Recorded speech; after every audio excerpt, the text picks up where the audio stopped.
when you first saw her? Did you feel that?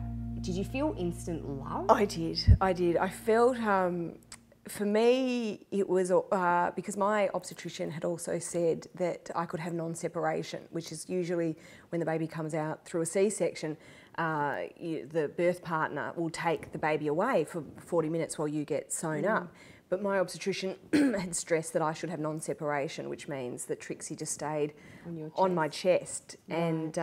And I just stared at her and talked to her and while they were sewing me up, and that was incredible. And Mum was there taking photos and wow, that moment, even you taking me back there, I can't fathom how momentous that was and the shift in your life. But that said, I felt the bond with her pretty much from the get-go. And even when I was so sick, I mean, you know, even saying morning sickness or I felt sick, people just go, yeah, okay, whatever. It's just a bit of gastro. It was the whole time. And it was that sort of sickness where you thought, I can't go on. I actually can't go on. Like, it's too hard. Yeah. But this love for this baby that was growing inside me, I went, no, I can do it. And it's just so amazing. Because if I'm honest, I didn't, like when Bax was born, a few hours later I looked at Sam and I said, I'm not feeling much. And he said to me, I'm not either. And that was good because I'm like, okay, it's okay that we're not feeling this overwhelming. Like I automatically felt protective and I'm like, this is my baby. But I still felt like this was a little stranger that I wasn't completely in love with. And, you know, and I remember it took about 24 hours where I was like, okay. And then it was his first smile, which was 10 weeks down the track where I'm like, you're here. I'm so in love with you. Oh, wow. So it was not, I did love him, but I didn't have that instant connection like our friend Jules's wife Anna said when she had Billy and Indy. She just felt overwhelming love straight away. And I remember thinking, I'm not feeling what I'm meant to be feeling.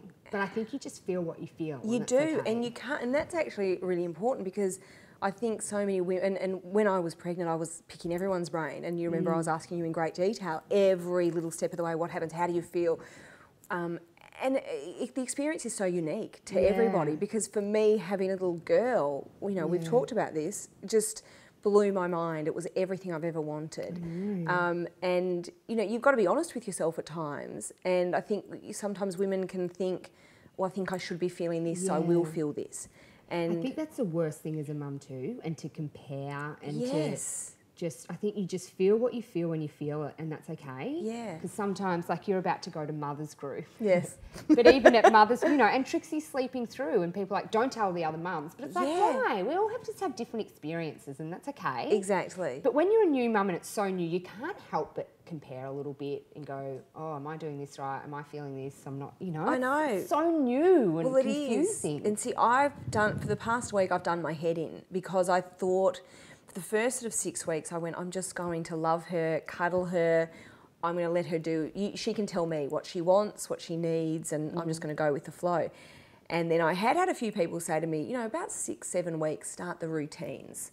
And I thought, okay, so, you know, I thought, well, I'm going to be a good mum, I'll start the routines. Yeah. But everyone's got different routines. So I'm reading 2 different books, 2 different opinions on what you should do. And it was doing my head in. So I'd put her down in her bassinet, I'd walk out of the room.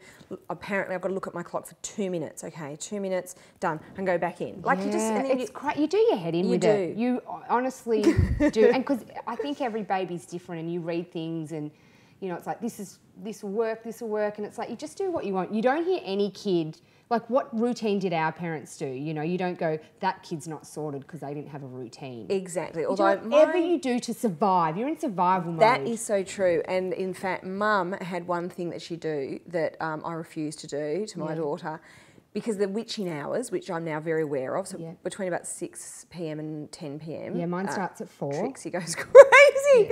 Well, anyway, Trixie actually has some nights where she does nothing, but she has some shocking nights where I just go, I'm pulling my hair out.